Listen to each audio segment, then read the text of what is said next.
Sir बिल्कुल बहुत कड़ी कार्रवाई होनी चाहिए उनके ऊपर, क्योंकि वो ऐसे लोग हैं, ऐसे इंसान हैं जो इतनी लोगों की हत्याएं करके इतनी इजीली देश छोड़ के चले गए।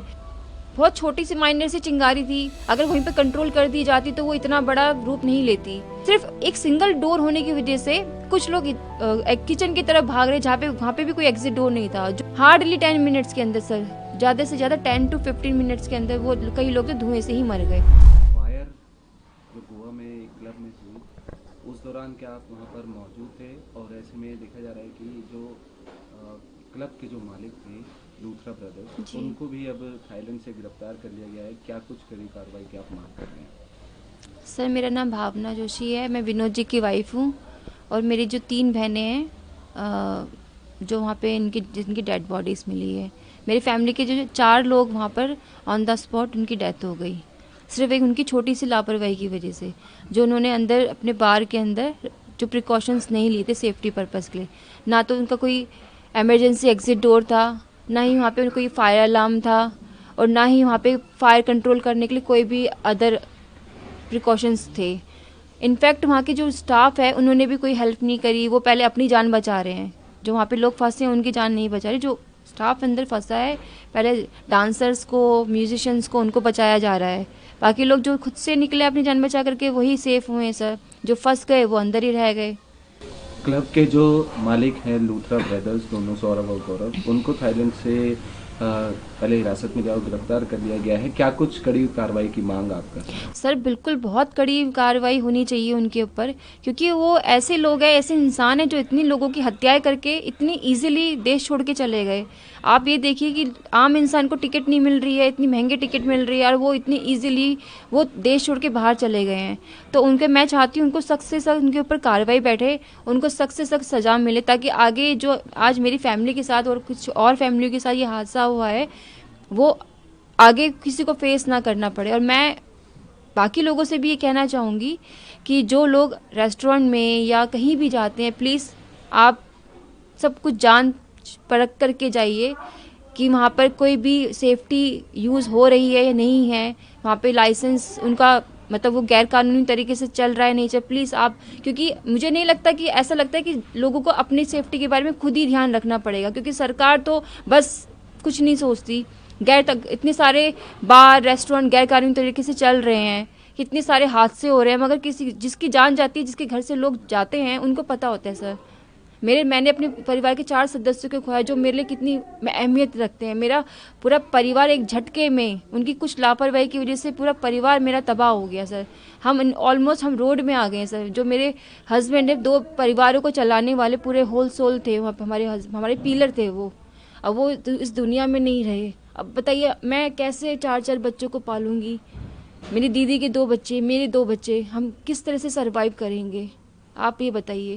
घटना के समय आप उस क्लब में मौजूद थे, क्या कुछ आपने वहाँ पर देखा जब फायर वहाँ पर आग लगनी शुरू हुई? क्या कुछ आपने वहाँ मैनेजर थे, स्टाफ था, उनको बताया?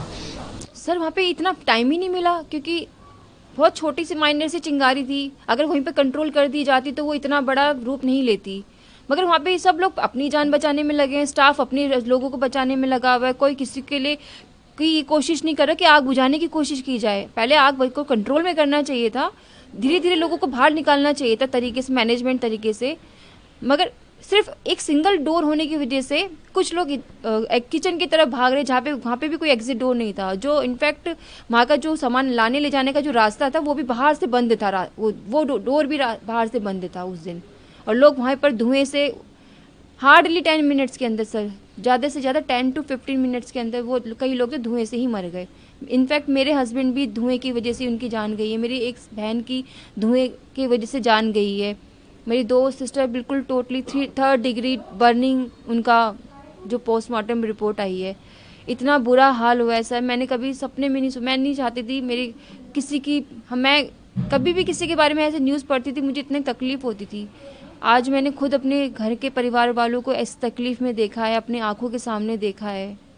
बस मैं कुछ नहीं कर पाई, बस मैं सबसे मदद मांगती रही, किसी ने मेरी मदद नहीं करी, बस चीखती चिल्लाती रही 4-4 5-5 घंटे वहाँ पर सबके आगे गिड़गिड़ाती रही, मेरी फैमिली को बचाओ, अंदर फंसे लोगों को बाहर निकालो, प्लीज़ कुछ करिए, प्लीज़ कुछ करिए। लोग खड़े होकर तमाशा देख रहे हैं जलते हुए बाहर, कोई कुछ नहीं कर रहा सर। फायर ब्रिगेड की गाड़ी भी 40 मिनट बाद आती है, पुलिस भी उतनी लेट आती है। जब कुछ सब मतलब पुलिस आ रही है, वो कुछ देख ही नहीं रही है, मतलब खड़े होके अंदर, मतलब कोई एक्शन ही नहीं ले रहे। समझ ही नहीं आ रहा था वहाँ हो क्या रहा है। ऐसा लग रहा है कि बस मरते हुए छोड़ दिया लोगों को बस। उस क्लब के अंदर ऑलमोस्ट वहाँ पर आप गए तो ऑलमोस्ट कितनी गैदरिंग वहाँ पर आप देख रहे थे, कितने लोग? सर 200-250 के आसपास गैदरिंग थी, क्योंकि उसका जो स्पेस था वो ज़्यादा नहीं था। आपने भी देखा होगा कि उसका स्पेस ज़्यादा बड़ा नहीं था। लोग बैठे थे और बिल्कुल खड़े थे वहाँ पे, मतलब बिल्कुल फुल था वो। अब फुल होने के बाद एक एग्जिट डोर, तो आप बताइए सब लोग अपनी जान बचा रहे हैं। बिल्कुल जो उनका एग्जिट डोर भी था बिल्कुल ब्लॉक हो गया था। सब लोग वहाँ पर फंस गए थे डोर में। मैं खुद फंस गई थी सर। और वहाँ पे ऊपर से आग की लपटें गिर रही है, धुआं इतना ज़्यादा हो गया, वहाँ पे सांस नहीं ले पा रहे हैं, आंखों के आगे कुछ भी दिखाई नहीं दे रहा था। पता नहीं मैं कैसे बच के निकल गई, ये भगवान जानता है। मुझे खुद अपना भी विश्वास नहीं हो रहा कि मैं कैसे बच के निकल गई। तो वहाँ पर जब आग लगनी शुरू हुई तो वहाँ पर आपके या आपके फैमिली में जो साथ में थे उन्होंने क्या स्टाफ को बताया कि यहाँ पर आग? बिल्कुल बताया सर, मेरे हस्बैंड ने ही सबसे पहले वो आग देखी सर। उन्होंने ही स्टाफ को, बल्कि जो हाँ म्यूजिशियंस जो खड़े थे, जो बाउंसर्स थे, उनको बताया, इशारे से बताया कि लोग पैनिक ना करें। उन्होंने ही देखा, उन्होंने ही बताया, और वही इस हादसे में चले गए सर।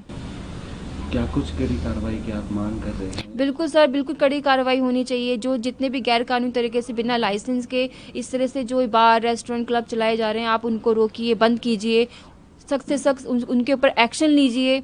जो ऐसे ऑनर बिना किसी प्रिकॉशंस के अपने ये क्लब्स चला रहे हैं, उनके ऊपर सख्त कार्रवाई कीजिए, क्योंकि उनका वो तो पैसा कमा रहे हैं, लेकिन जो आम जनता है जान वो कमाती है। वो जाती है अपने एक थोड़ा सा एक मेमोरेबल टाइम स्पेंड करने जाती है। जैसे मैं भी अपनी फैमिली के साथ एक मेमोरेबल टाइम स्पेंड करने गई थी कि मैं एक कुछ मेमोरी लेकर आऊँगी अपने घर पे, एक हमारी मेमोरीज होगी। मगर वो मेमोरीज क्या सर, क्या ज़िंदगी भर का दुख बन गया मेरा। वो मेमोरीज, हैप्पी मेमोरीज मेरी एकदम से ज़िंदगी भर की दुख बन गया मेरा। जब घटना हुई और उसके बाद फायर ब्रिगेड वहाँ पर पहुँची, स्थिति पर कंट्रोल पाया गया, उसके बाद आप दिल्ली वापसी कब आए? और उस दौरान देखिए संभालना सबके लिए मुश्किल हो जाता है, कैसे आपने अपने संभाला और क्या कुछ कहा? सर मेरे पास और कोई दूसरा ऑप्शन नहीं था, संभालना पड़ा, क्योंकि मेरे सामने मेरे दीदी के 2 बच्चे, मेरे 2 बच्चे, मेरे मम्मी पापा, यहाँ पे मेरी सासू माँ, सब लोग, उनकी चेहरे देख रही थी मैं। अगर मैं उनके आगे टूटती तो उनको कौन संभालता सर। मेरे लिए ये संभालना, मुझे आज भी यकीन नहीं हो रहा, ऐसा लग रहा है बुरा सपना चल रहा है मेरे आगे। मुझे यकीन ही नहीं हो रहा कि ऐसा मेरे साथ हुआ है। क्या वहाँ पर प्रशासन ने आपकी मदद? नहीं सर, कोई मदद नहीं की। अगर मदद की होती तो बहुत कुछ बच चुका होता। मुझे कोई मदद नहीं मिली। कितने बजे आपने क्लब में एंट्री करी थी, कुछ याद हो आपको? और कब का ये इंसिडेंट है, कितने बजे का? सर 11:15 मुझे याद है। 11:15 में मैंने एंट्री करी थी, क्योंकि हम लोग बाहर जब हम जा रहे थे अंदर, हम लोग वीडियो बनाते हुए गए अंदर, बहुत फ़ोटो हमने क्लिक की साथ में, बहुत अच्छे से गए, बहुत खुश होके गए, फन इंजॉय करते हुए गए। 11:15 में हमने अंदर एंट्री करी थी। हम 15 से 20 मिनट हमने वहाँ बैठे ही थे बस। आफ्टर उसके ये सब दुर्घटना हुई है।